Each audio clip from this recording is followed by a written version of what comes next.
వివేక హత్య కేసు పునః విచారణ కోరుతూ సిబిఐ కోర్టులో సునీత పిటిషన్ వేశారు. నిందితులకు పిటిషన్ కాపీ అందజేయాలని సునీతకు సిబిఐ కోర్టు సూచించింది.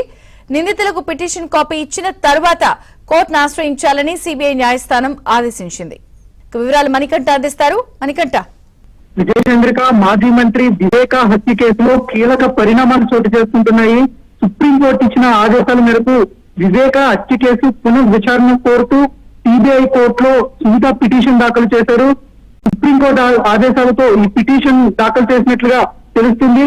అయితే ఈ పిటిషన్ ను పరిశీలించిన సిబిఐ కోర్టు ఈ కేసులో నిందితులందరికీ కూడా ఈ పిటిషన్ కాపీ అందజేయాలంటూ సునీతకు కీలక సూచనలు అయితే చేశారు.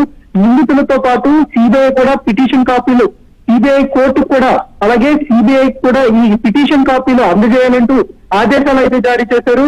మరోవైపు సునీత దాఖలు చేసిన పిటిషన్ ను రిటర్న్ చేసిన సిబిఐ కోర్టు నిందితులకు పిటిషన్ కాపీలు ఇచ్చిన అనంతరం కోర్టును ఆశ్రయించాలంటూ సిబిఐ కోర్టు సునీతకు అయితే ఆదేశాలు జారీ చేసింది. ప్రస్తుతం ఈ పిటిషన్ కాపీలను త్వరలోనే నిందితులకు అలాగే సిబిఐకు సునీత అయితే అందజేయబోతున్నారు. అనంతరం ఇరు వర్గాల వాదనలు కూడా వినేందుకు సిబిఐ కోర్టు సిద్ధంగా ఉన్నట్లుగా కూడా తెలుస్తుంది. గతంలో ఈ కేసుకు సంబంధించి సెప్టెంబర్ 16వ తేదీన సునీత సుప్రీంకోర్టును ఆశ్రయించారు. అనంతరం అక్కడ పూర్తిగా